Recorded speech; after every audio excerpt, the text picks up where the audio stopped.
ನಮಸ್ಕಾರ ಗೆಳೆಯರಿ, stock market Kannada ಚಾನಲ್ಗೆ ಸ್ವಾಗತ ಸುಸ್ವಾಗತ.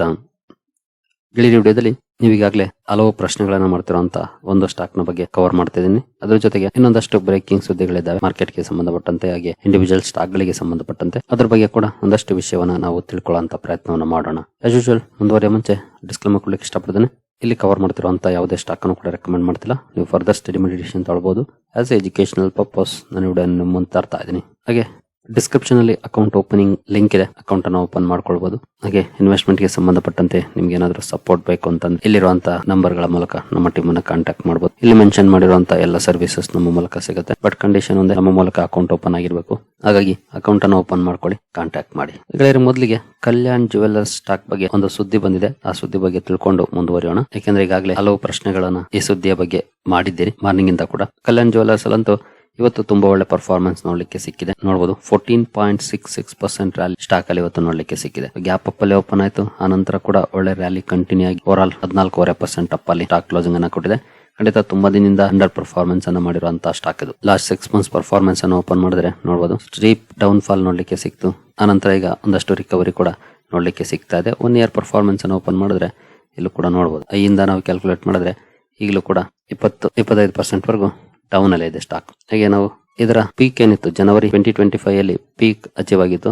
ಅಲ್ಲಿಂದ ನೋಡಿದ್ರೆ ಆಲ್ಮೋಸ್ಟ್ 44-45% ಡೌನ್ ಅಲ್ಲಿದೆ. ಈವನ್ ನಾವು ಒಂದಷ್ಟು ರಿಕವರಿಯ ನಂತರ ಕೂಡ ಮೋರ್ ದನ್ 40% ಡೌನ್ ಅಲ್ಲಿದೆ. ಈ ರೀತಿ ಪರ್ಫಾರ್ಮೆನ್ಸ್ ಬಂದಂತಹ ಸ್ಟಾಕ್ ಇವತ್ತು ಒಳ್ಳೆ ರ್ಯಾಲಿ ನೋಡ್ಲಿಕ್ಕೆ ಸಿಕ್ಕಿದೆ. ಅದಕ್ಕೆ ಪ್ರಮುಖ ಕಾರಣ ಅಂತಂದ್ರೆ ಕಂಪನಿಯ ರಿಸಲ್ಟ್ ಅನ್ನ ಶುಕ್ರವಾರ ಕಂಪನಿ ಮಾರ್ಕೆಟ್ ಕ್ಲೋಸ್ ಆದ್ಮೇಲೆ ಅನೌನ್ಸ್ ಮಾಡಿತ್ತು. ರಿಸಲ್ಟ್ ಅನ್ನು ಕೂಡ ನಾನು ಕವರ್ ಮಾಡಿದ್ದೆ. ರಿಸಲ್ಟ್ ಚೆನ್ನಾಗಿರೋದಕ್ಕೆ ಈ ರೀತಿಯ ರಿಯಾಕ್ಷನ್ ಇವತ್ತು ಸ್ಟಾಕ್ ಅಲ್ಲಿ ಬಂದಿದೆ.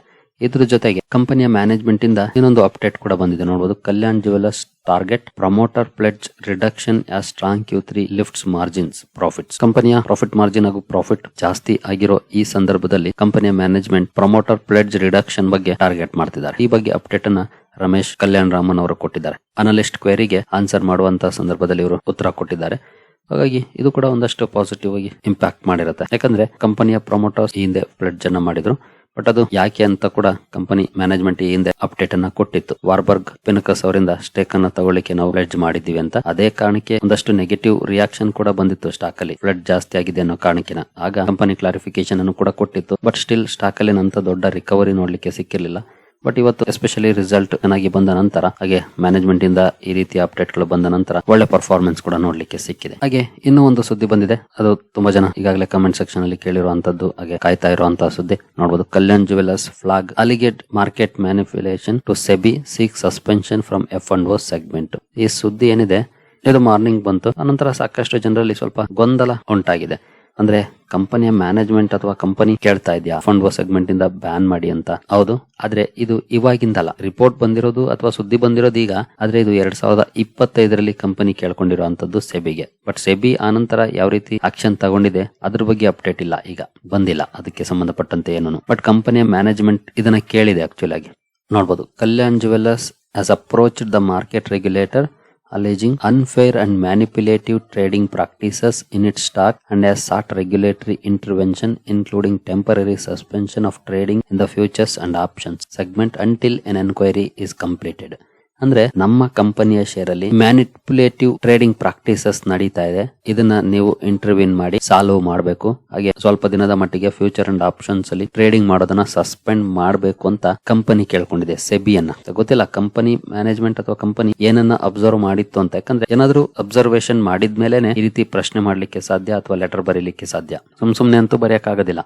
ನೋಡಬಹುದು, The retailer said, retailer ಅಂದ್ರೆ Kalyan jewellers, it had observed unusual trading patterns and the circulation of unverified rumors. ಅಂದ್ರೆ ನಾರ್ಮಲ್ ಆಗಿ ಸಿಗುವಂತ ಟ್ರೇಡಿಂಗ್ ಪ್ಯಾಟರ್ನ್ಸ್ ಅಲ್ಲ, ಅನ್ಯೂಶುವಲ್. ಹಾಗೆ ಕೆಲವೊಂದು ರೂಮರ್ಸ್ ಅನ್ನ ಸೋಷಿಯಲ್ ಮೀಡಿಯಾದಲ್ಲಿ ಹಬ್ಸಿ ಅದರಿಂದ ಲಾಭವನ್ನು ಪಡ್ಕೊಳ್ಳೋದು. ಫಾರ್ ಎಕ್ಸಾಂಪಲ್, ನಾವೊಂದು ಸ್ಟಾಕ್ ಅನ್ನ ಬೈ ಮಾಡಿ ಪಾಸಿಟಿವ್ ಸುದ್ದಿಯನ್ನು ಅರಿಬಿಟ್ಟು ಸ್ಟಾಕ್ ಪ್ರೈಸ್ ಮೇಲೆ ಹೋದಾಗ ಎಕ್ಸಿಟ್ ಆಗೋದು, ಅಥವಾ ಸ್ಟಾಕ್ ಅನ್ನ ಸೆಲ್ ಮಾಡಿ ಶಾರ್ಟಿಂಗ್ ಮಾಡಿ, ಅಥವಾ ಫ್ಯೂಚರ್ಸ್ ಅಂಡ್ ಆಪ್ಷನ್ಸ್ ಅಲ್ಲಿ ಶಾರ್ಟ್ ಪೊಸಿಷನ್ ತಗೊಂಡು ಅದ್ರ ಬಗ್ಗೆ ಬ್ಯಾಡ್ ನ್ಯೂಸ್ ಅನ್ನ ಅರಿಬಿಟ್ಟು ಸ್ಟಾಕ್ ಪ್ರೈಸ್ ಕೆಳಗಡೆ ಹೋದಾಗ ಅಲ್ಲಿ ಬೈ ಮಾಡಿ ಸ್ಕ್ವೇರ್ ಆಫ್ ಮಾಡುವಂತದ್ದು. ಈ ರೀತಿಯಾಗಿ ಅನ್ವೆರಿಫೈಡ್ ರೂಮರ್ಸ್ ಅನ್ನ ಬಿಟ್ಟು ಇನ್ವೆಸ್ಟರ್ಸ್ ಅಲ್ಲಿ ಪಾನಿಕ್ ಕ್ರಿಯೇಟ್ ಮಾಡ್ತಿದ್ದಾರೆ, ಡೌನ್ವರ್ಡ್ ಪ್ರೆಷರ್ ಅನ್ನ ಸ್ಟಾಕ್ ಪ್ರೈಸ್ ಅಲ್ಲಿ ಕ್ರಿಯೇಟ್ ಮಾಡ್ತಿದ್ದಾರೆ. ಹಾಗಾಗಿ ಇದನ್ನ ನೀವು ಇಂಟರ್ವ್ಯೂನ್ ಮಾಡಿ ಸ್ಟಾಪ್ ಮಾಡಬೇಕು ಅಂತ ಸ್ವತಃ ಕಲ್ಯಾಣ್ ಜುವೆಲ್ಲರ್ಸ್ ಸೆಬಿ ಲೆಟರ್ ಬರೆದಿದೆ 2025ರಲ್ಲಿ. ಮೇ ಬಿ 2025ರಲ್ಲಿ ಅಂದ್ರೆ ಜನವರಿ ಅನ್ವರ್ಡ್ಸ್ ಸ್ಟಾಕ್ ಏನ್ ಡೌನ್ ಆಗ್ಲಿಕ್ಕೆ ಶುರುವಾಯ್ತು ಆ ಸಂದರ್ಭದಲ್ಲೇ ಇರುತ್ತೆ. ಎಕ್ಸಾಕ್ಟ್ ಡೇಟ್ ಇಲ್ಲ, ಅಂದ್ರೆ ಮೆನ್ಷನ್ ಮಾಡಿಲ್ಲ ಇಲ್ಲಿ. ಮೇ ಬಿ ಅದೇ ಸಂದರ್ಭದಲ್ಲಿ ಆಗಿರುತ್ತೆ, ಯಾಕೆಂದ್ರೆ ಸ್ಟಾಕ್ ಪ್ರೈಸ್ ಅವಾಗ್ಲೇ ಕ್ರಾಶ್ ಆಗಿದ್ದು. ಅವಾಗ್ಲೇ ಈ ಎಲ್ಲ ಸುದ್ದಿಗಳು ಬಂದಿದ್ದು. ಪ್ರಮೋಟರ್ಸ್ ಪ್ಲೆಡ್ಜ್ ಮಾಡಿದ್ದಾರೆ, ಆಮೇಲೆ ಫಂಡ್ ಮ್ಯಾನೇಜರ್ಸ್ಗೆ ಇವರು ಲಂಚವನ್ನ ಕೊಟ್ಟು ಸ್ಟಾಕ್ ನ ತಗೊಳಕ್ಕೆ ಹೇಳಿದ್ದಾರೆ. ಈ ರೀತಿಯ ಸಾಕಷ್ಟು ರೂಮರ್ಸ್ ಬಂತು. ಅದೇ ಕಾರಣಕ್ಕೆ ಸ್ಟಾಕ್ ಕೂಡ ಕ್ರಾಶ್ ಆಗಿದ್ದು. ಅದೇ ಸಂದರ್ಭದ ಲೆಟರ್ ಅಂತಾನೆ ಅಂದ್ಕೊಳ್ಬಹುದು ಇದನ್ನ, ಕಂಪನಿ ಬರೆದಿರೋಂಥದ್ದು. ಬಟ್ ಅನಂತರ ಸೆಬಿ ಏನ್ ಆಕ್ಷನ್ ತಗೊಂಡಿದೆ ಅದ್ರ ಬಗ್ಗೆ ಮಾಹಿತಿ ಇನ್ನೂ ಬಂದಿಲ್ಲ. ಮೇ ಬಿ ನಾಳೆ ನಾಳೆದ್ರಲ್ಲಿ ಬಂದ್ರು ಬರ್ಬೋದು, ಅಥವಾ ಬರ್ದೇನೂ ಇರ್ಬೋದು. ಬರ್ಲೇಬೇಕು ಅಂತ ಏನ್ ರೂಲ್ಸ್ ಇಲ್ಲ. ಸೊ ಓವರ್ ಆಲ್ ಹೇಳ್ಬೇಕು ಅಂದ್ರೆ ಈ ಕಲ್ಯಾಣ್ ಜುವೆಲ್ಲರ್ಸ್ ಕೇಸ್ ಏನಿದೆ ಈಗ, ಅಥವಾ ಇವತ್ತು ಏನು ಈ ಸುದ್ದಿ ಬಂದಿದೆ, ಇದು ಇಂದಿನ ವರ್ಷದ ಸುದ್ದಿ, ಇವತ್ತಿನ ಸುದ್ದಿ ಅಲ್ಲ. ಜೊತೆಗೆ ಕಂಪನಿಯ ಮ್ಯಾನೇಜ್ಮೆಂಟ್ ಸ್ವತಃ ಸೆಬಿನ ರಿಕ್ವೆಸ್ಟ್ ಮಾಡ್ಕೊಂಡಿರೋ ಅಂತದ್ದು. ಆಕ್ಚುಲಿ ಇದು ಬ್ಯಾಡ್ ನ್ಯೂಸ್ ಏನಲ್ಲ, ಒಳ್ಳೆ ಸುದ್ದಿನೇ. ಹಾಗಾಗಿನೇ ಸ್ಟಾಕಲ್ಲಿ ಇವತ್ತು ರಿಯಾಕ್ಷನ್ ಬಂದಿಲ್ಲ. 14% ರ್ಯಾಲಿ ಬಂದಿದೆ ಅಂದ್ರೆ ನೀವೇ ಯೋಚನೆ ಮಾಡಿ. ಇನ್ ಕೇಸ್ ಇಲ್ಲೇನಾದ್ರು ನೆಗೆಟಿವ್ ಸುದ್ದಿ ಇದ್ರೆ 14% ರ್ಯಾಲಿ ಎಲ್ಲಿ ಬರ್ತಾ ಇತ್ತು, 14% ಕ್ರಾಶ್ ಆಗ್ತಾ ಇತ್ತು. ಬಟ್ ಆ ರೀತಿ ಏನಾಗಿಲ್ವಲ್ಲ, ರ್ಯಾಲಿ ಬಂದಿದೆಯಲ್ಲ. ಹಾಗಾಗಿ ಒಳ್ಳೆ ಸುದ್ದಿನೇ, ಅದಕ್ಕಾಗಿ ಏನು ತಲೆ ಕೆಡಿಸ್ಕೊಳ್ಳೋ ಅವಶ್ಯಕತೆ ಇಲ್ಲ. ಆಕ್ಚುಲಿ ಈ ರೀತಿ ಡೆವಲಪ್ಮೆಂಟ್ ಆಗಿದೆ ಅಂದ್ರೆ ಅದು ಇನ್ನೂ ಒಳ್ಳೆ ಸುದ್ದಿ. ಯಾಕಂದ್ರೆ ಈಗ ಸ್ಟಾಕ್ ತುಂಬಾನೇ ಡೌನ್ ಆಗಿದೆ, ಒಳ್ಳೆ ಅವಕಾಶ ಕೂಡ ಇದೆ. ಬಟ್ ಇದನ್ನ ನೋಡಿ ತಗೊಳಕ್ ಹೋಗ್ಬೇಡಿ, ಕಂಪನಿಯನ್ನ ಸ್ಟಡಿ ಮಾಡಿ. ನಿಮ್ಗೆ ಏನಾದ್ರಲ್ಲಿ ಪಾಸಿಟಿವ್ಸ್ ಇದೆ, ಲಾಂಗ್ ಟರ್ಮ್ ಅಲ್ಲಿ ಒಳ್ಳೆ ಪರ್ಫಾರ್ಮೆನ್ಸ್ ಮಾಡಬಹುದು ಅನ್ಸ್ತಾ ಅನಂತರ ಡಿಸಿಷನ್ ತಗೊಳ್ಳಿ. ಬ್ಲೈಂಡ್ಲಿ ತಗೊಳಕ್ ಹೋಗ್ಬೇಡಿ. ಒಟ್ಟಿನಲ್ಲಿ ಕಂಪನಿಗೆ ಬಂದಿರುವಂತಹ ಸುದ್ದಿ ಏನು ಬ್ಯಾಡ್ ನ್ಯೂಸ್ ಅಲ್ಲ, ಒಳ್ಳೆ ಸುದ್ದಿನೇ. ಹಾಗಾಗಿ ರ್ಯಾಲಿ ಕಂಟಿನ್ಯೂ ಆಗಿದೆ, ನೆಗೆಟಿವ್ ರಿಯಾಕ್ಷನ್ ಬಂದಿಲ್ಲ. ಜೊತೆಗೆ ರಿಸಲ್ಟ್ ಕೂಡ ಚೆನ್ನಾಗಿದೆ, ರಿಯಾಕ್ಷನ್ ಕೂಡ ಚೆನ್ನಾಗಿದೆ. ಇನ್ನು ಟ್ರೇಡ್ ಡೀಲ್ ಗೆ ಸಂಬಂಧಪಟ್ಟಂತೆ ಒಂದು ಸುದ್ದಿ ಬರ್ತಾ ಇದೆ. India US trade deal sparks nation wide protest call from farmer unions opposition. ಅಂದ್ರೆ US ನ ಕೆಲವು ಅಗ್ರಿ ಪ್ರಾಡಕ್ಟ್ಸ್ ಅನ್ನ ಅಲೋ ಮಾಡಿರೋದಕ್ಕೆ, ಹಾಗೆ ಅದ್ರ ಬಗ್ಗೆ ಇನ್ನೂ ಕ್ಲಾರಿಟಿ ಇಲ್ಲದೆ ಇರೋದಕ್ಕೆ ಫಾರ್ಮರ್ ಯೂನಿಯನ್ಸ್ ಹಾಗೂ ಅಪೋಸಿಷನ್ ಪಾರ್ಟೀಸ್ ದೇಶಾದ್ಯಂತ ಪ್ರೊಟೆಸ್ಟ್ ಅನ್ನ ಕಾಲ್ ಮಾಡ್ತಿದ್ದಾವೆ. ಇದು ಮಾರ್ಕೆಟ್ ಗೆ ಆಕ್ಚುಲಿ ಇಂತ ಒಳ್ಳೆ ಸುದ್ದಿ ಏನಲ್ಲ. ಯಾಕಂದ್ರೆ ಈ ಹಿಂದೆ ಒಂದ್ಸಲ ಇದೇ ರೀತಿ ದೇಶಾದ್ಯಂತ ಸ್ಟ್ರೈಕ್ ಅನ್ನ ಕಾಲ್ ಮಾಡಿದ್ರು. ಆಕ್ಚುಲಿ ದೇಶಾದ್ಯಂತ ಅದೇನಾಗ್ಲಿಲ್ಲ. ನಾರ್ತ್ ಅಲ್ಲಿ ಆಯ್ತು, ಹರಿಯಾಣ, ಪಂಜಾಬ್ ಗಡಿಯಲ್ಲಿ ಹಾಗೂ ಡೆಲ್ಲಿಯಲ್ಲಿ. ಅದೇ ಕಾರಣಕ್ಕೆ ಭಾರತ ಸರ್ಕಾರ ಜಾರಿಗೆ ತಂದಿದ್ದಂತ ಫಾರ್ಮ್ ಬಿಲ್ಸ್ ಅನ್ನು ಕೂಡ ವಾಪಸ್ ತಗೊಳ್ಬೇಕಾಯ್ತು. ಬಟ್ ಈಗ ಇವರು ಕೇಳ್ತಿರೋದೇನಂತಂದ್ರೆ ಇನ್ನು ಕ್ಲಾರಿಟಿ ಇಲ್ಲ ತಾನ.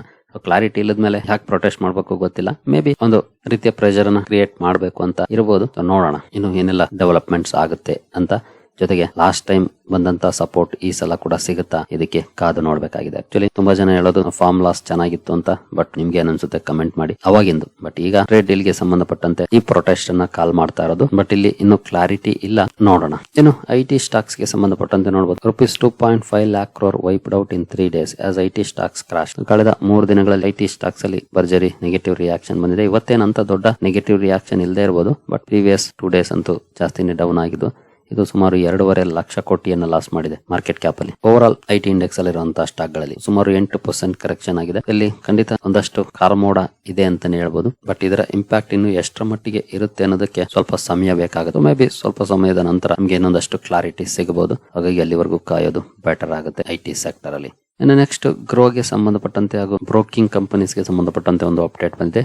Grow adds more demat accounts than Angel One and Zerodha NSE in ಜನವರಿಯಲ್ಲಿ ಗ್ರೋ ಅತಿ ಹೆಚ್ಚು ಡಿಮ್ಯಾಟ್ ಅಕೌಂಟ್ ಓಪನಿಂಗ್ಸ್ ಗೆ ಸಾಕ್ಷಿಯಾಗಿದೆ. ನೋಡಬಹುದು total active accounts rose to 45.1 million from 44.81 million in December ಅಲ್ಲಿ 24.81 ಮಿಲಿಯನ್ ಇದ್ದದ್ದು 45.11 ಮಿಲಿಯನ್ ಗೆ ಅಪ್ ಆಗಿದೆ. ಸುಮಾರು 3.02 ಲಕ್ಷ ಅಕೌಂಟ್ಸ್ ಆಡ್ ಆಗಿದೆ ಮಂತ್ ಆನ್ ಮಂತ್. ಇದರಲ್ಲಿ ಗ್ರೋ ಮೊದಲ ಸ್ಥಾನವನ್ನು ಪಡ್ಕೊಂಡಿದೆ. ಜೊತೆಗೆ ನೋಡಬಹುದು 12.48 ಮಿಲಿಯನ್ ತಲುಪಿದೆ ಕ್ಲೈಂಟ್ ಬೇಸ್ ಗ್ರೋದು. ಡಿಸೆಂಬರ್ ಅಲ್ಲಿ 12.12 ಮಿಲಿಯನ್ ಇತ್ತು. ಜೊತೆಗೆ ಮಾರ್ಕೆಟ್ ಶೇರ್ ಕೂಡ ಜಾಸ್ತಿ ಆಗಿದೆ, 27.66 ಹೋಗಿದೆ 27.06 ಇಂದ ಗ್ರೋ ಮಾರ್ಕೆಟ್ ಶೇರ್. ಇನ್ನು other brokerages reported largely flat trends ಅಂತ ಬಿಗ್ ಅಡಿಷನ್ಸ್ ಏನಾಗಿಲ್ಲ. ಜೆರೋದಾ ಆಕ್ಟಿವ್ ಕ್ಲೈಂಟ್ 6.86 ಮಿಲಿಯನ್ ಇದೆ, 6.85 ಇಂದ 6.86 ಕಪ್ ಆಗಿದೆ. ಮಾರ್ಕೆಟ್ ಶೇರ್ 15.2% ಇದೆ. Angel one 6.74 million active clients ಇದ್ದಾರೆ, 6.75 ಮಿಲಿಯನ್ ಇಂದ ಅಂದ್ರೆ ಸ್ವಲ್ಪ ಕಡಿಮೆ ಆಗಿದೆ. ಮಾರ್ಕೆಟ್ ಶೇರ್ ಕೂಡ 14.95% ಕೆಳಗಿದೆ ನೋಡಬಹುದು. ಒಟ್ಟಿನಲ್ಲಿ ಗ್ರೋ ನಲ್ಲಿ ಇನ್ಕ್ರಿಮೆಂಟ್ ಆಗಿದೆ. ಜೆರೋದಾ ಸ್ಲೈಟ್ಲಿ ಇಂಪ್ರೂವ್ ಆಗಿದೆ, ಬಟ್ ಏಂಜಲ್ ಒನ್ ಅಲ್ಲಿ ಸ್ವಲ್ಪ ಡೌನ್ ಇದೆ. Next cement majors post double digit volume growth in Q3 expect price recovery ahead. Cement ಶೇರುಗಳಲ್ಲಿ ಎಸ್ಪೆಷಲಿ ಕಂಪನಿಗಳ ರಿಸಲ್ಟ್ ವೈಸ್ ವಾಲ್ಯೂಮ್ ಗ್ರೋತ್ ತುಂಬಾ ಚೆನ್ನಾಗಿದೆ. ಹಾಗಾಗಿ ಪ್ರೈಸ್ ರಿಕವರಿಗೂ ಕೂಡ ಸಾಕ್ಷಿ ಆಗಬಹುದು ಮುಂದಿನ ದಿನಗಳಲ್ಲಿ ಅಂತ ಎಕ್ಸ್ಪೆಕ್ಟ್ ಮಾಡ್ತಿದ್ದಾರೆ. ಅದರಲ್ಲಿ ನೋಡಬಹುದು UltraTech, Ambuja, Shri cement, Dalmia Bharat, JK Lakshmi cement, JSW higher capacity utilisation and expansion in volumes. Profitability ಏನು ತುಂಬಾ ದೊಡ್ಡ ಮಟ್ಟದಲ್ಲಿ ರೈಸ್ ಆಗಿಲ್ಲ, ಯಾಕಂದ್ರೆ ಇನ್ಪುಟ್ ಕಾಸ್ಟ್ ಜಾಸ್ತಿ ಆಗಿದೆ. ಬಟ್ ವಾಲ್ಯೂಮ್ಸ್ ಗ್ರೋ ಆಗಿದೆ. ಜೊತೆಗೆ ಇತ್ತೀಚಿನ ಲೇಬರ್ ಲಾ ಕೋರ್ಟ್ಸ್ ನ ಇಂಪ್ಯಾಕ್ಟ್ ಕೂಡ ಕಂಪನಿಗಳ ಮೇಲೆ ಆಗಿದೆ. ಹಾಗಾಗಿ ಪ್ರಾಫಿಟ್ ಅಲ್ಲಿ ಅಂತ ಜಂಪ್ ಕಂಡು ಬಂದಿಲ್ಲದೆ ಇದ್ರು ವಾಲ್ಯೂಮ್ ವೈಸ್ ಒಳ್ಳೆ ಗ್ರೋತ್ ಆಗಿದೆ. ಮೇ ಬಿ ಮುಂದಿನ ದಿನಗಳಲ್ಲಿ ಪ್ರೈಸ್ ಅಲ್ಲೂ ಕೂಡ ಒಳ್ಳೆ ರಿಕವರಿ ಬರ್ಬೋದು ಅಂತ ಎಕ್ಸ್ಪೆಕ್ಟ್ ಮಾಡ್ತಿದ್ದಾರೆ. ಸರಿ ಗೆಳೆಯರಿ, ಈ ಎಲ್ಲ ಅಪ್ಡೇಟ್ಸ್ ನಿಮಗೆ ಇಷ್ಟ ಆಗಿದೆ ಅಂದ್ಕೊಳ್ತೀನಿ. ಹಾಗೆ ಅಕೌಂಟ್ ಓಪನಿಂಗ್ ಲಿಂಕ್ ಡಿಸ್ಕ್ರಿಪ್ಷನ್ ಅಲ್ಲಿ ಇದೆ, ಅಕೌಂಟ್ ಅನ್ನು ಓಪನ್ ಮಾಡ್ಕೊಳ್ಬಹುದು. ಮುಂದಿನ ವಿಡಿಯೋದಲ್ಲಿ ಸಿಗೋಣ. ಅಲ್ಲಿವರೆಗೂ ಜೈ ಹಿಂದ್, ಜೈ ಕರ್ನಾಟಕ.